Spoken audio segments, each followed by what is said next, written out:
wanaume wako kule juu kumsaidia John. Wametoka kijijini.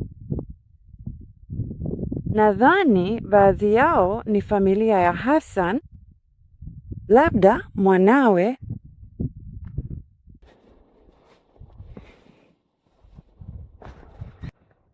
John anarudi kutoka kwenye skani ya mwisho. Vifaa ni vizito kweli.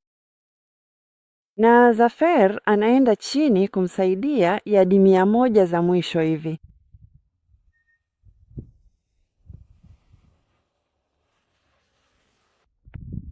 Kile ambacho John amefanya katika safari hii kimeleta athari kubwa sana kwenye utafiti wa safina ya Nuhu. Kwa sababu sasa tunajua kwamba kilichopo chini ya umbo lile la mashua kule chini ni sitaha mbili. Kisha juu ni sehemu iliyoporomoka tu ambayo ni staha ya juu pekee.